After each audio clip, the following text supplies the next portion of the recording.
Friday, 11 March, The Gap News This Morning, podcasting live from Kuala Lumpur, I'm Ghazali Abdullah. Good morning. First, the headlines. 1,929 new hospital admissions, ICU occupancy at 44%. UK lawyer refutes AGC's claim on identities of Sulu Sultan's heirs. 3 believed buried in Ampang Jaya landslide. More people to switch to RON 95 after RON 97 hits record high. Jakim now under the purview of the Conference of Rulers. Ukraine war, no progress on ceasefire after Kyiv-Moscow talks. Hundreds flee their homes as Indonesian volcano erupts. And Novak Djokovic pulls out of Indian Wells and Miami Open over US coronavirus rules. And now the news in full.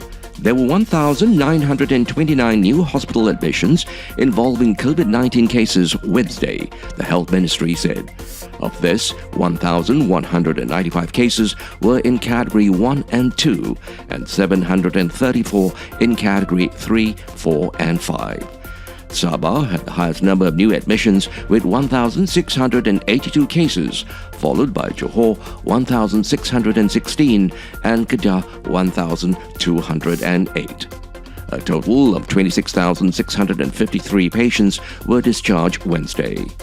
In a statement, Health Director General Dr. Noh Hisham Abdullah said COVID-19 intensive care units were at 44% of their total capacity of 885 beds.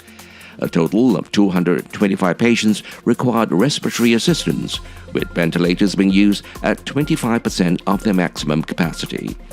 Malaysia's COVID-19 infectivity rate, R0, stood at 1.06. A London-based lawyer representing the Sultan of Sulu's descendants has refuted the claim by the Attorney General's chambers that the heirs' identities are doubtful. Citing a 2019 letter from the former Attorney General Tommy Thomas to fellow lawyer Paul Cohen, Elizabeth Mason said Thomas's correspondence showed that the AGC and the Foreign Ministry had known and formally recognized the claimants and their rights for years, and had been directly and individually involved with them for just as long.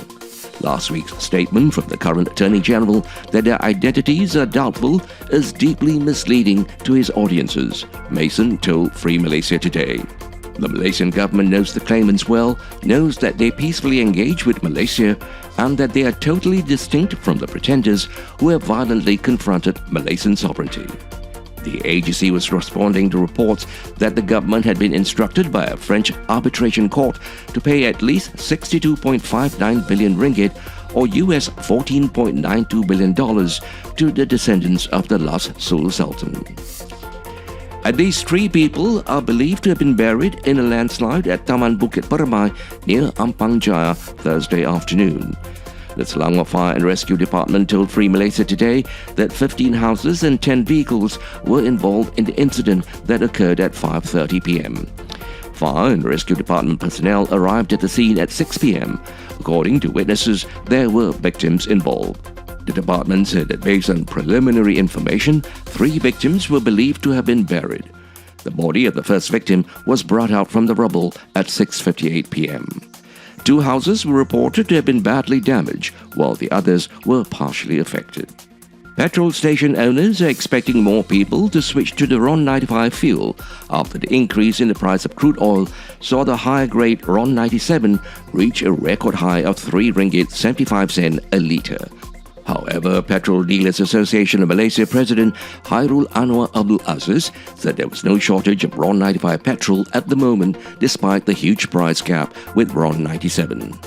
There are fewer people on the road, perhaps because of the school holidays, he told Free Malaysia Today. On February 24th, Russia launched its invasion of Ukraine, triggering a spike in world crude oil prices to more than US $100 per barrel for the first time since 2014. Oil prices went on to top out at US $130 earlier this week, a 20% increase from where they were just a month ago. The Malaysian Islamic Development Department, Jakim, has been placed under the purview of the Conference of Rulers. A source confirmed with the Vibes that Selangor's Sultan Sharifuddin Idris Shah will head the council overseeing Jakim. It is understood Prime Minister Datuk Seri Ismail Sabri Yaakob will sit as the Council's deputy with a decision made by the Malay rulers earlier Thursday. This will see Jakim no longer report to the Religious Affairs Department under the Prime Minister's Department.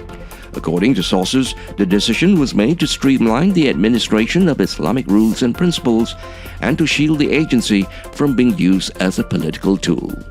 Thank you for being with us in this podcast group.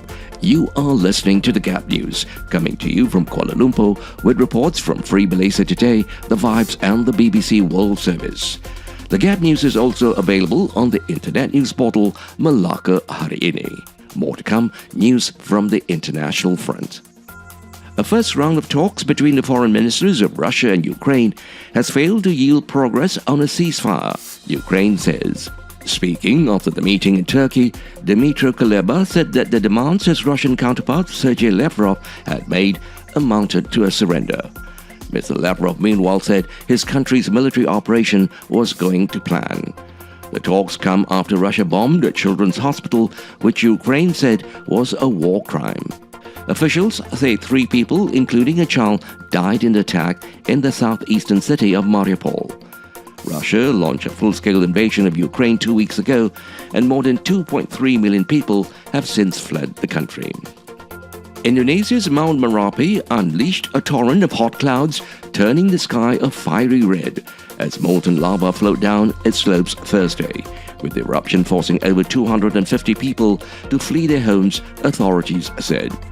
The volcano, one of the most active in the world, erupted multiple times overnight, spewing gas, volcanic ash and rocks that flowed over 5 kilometers down its slopes, the head of Indonesia's National Disaster Management and Mitigation Agency said.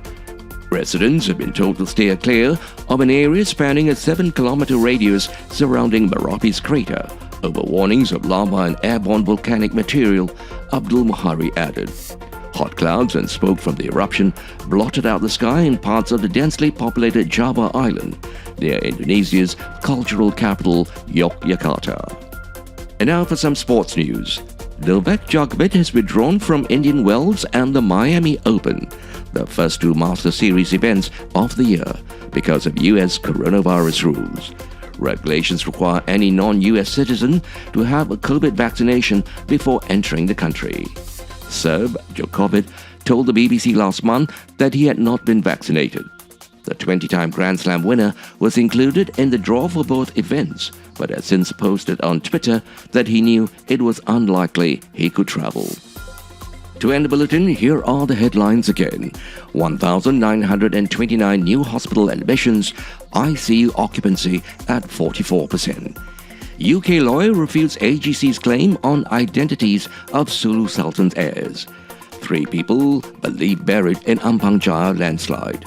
More people to switch to RON 95 after RON 97 hits record high. Jakim now under the purview of the Conference of Rulers. Ukraine war, no progress on ceasefire after Kyiv-Moscow talks. Hundreds flee their homes as Indonesian volcano erupts. And Novak Djokovic pulls out of Indian Wells and Miami Open over US coronavirus rules. This has been The Gap News this morning, Friday, 11 March, with reports from Free Malaysia Today, The Vibes and the BBC World Service. The Gap News is also available on the internet news portal Melaka Hari Ini. We hope you found the bulletin informative. We certainly welcome hearing from you. If you do have the opportunity, please do write in.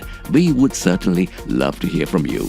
Podcasting live from Kuala Lumpur, I'm Ghazali Abdullah.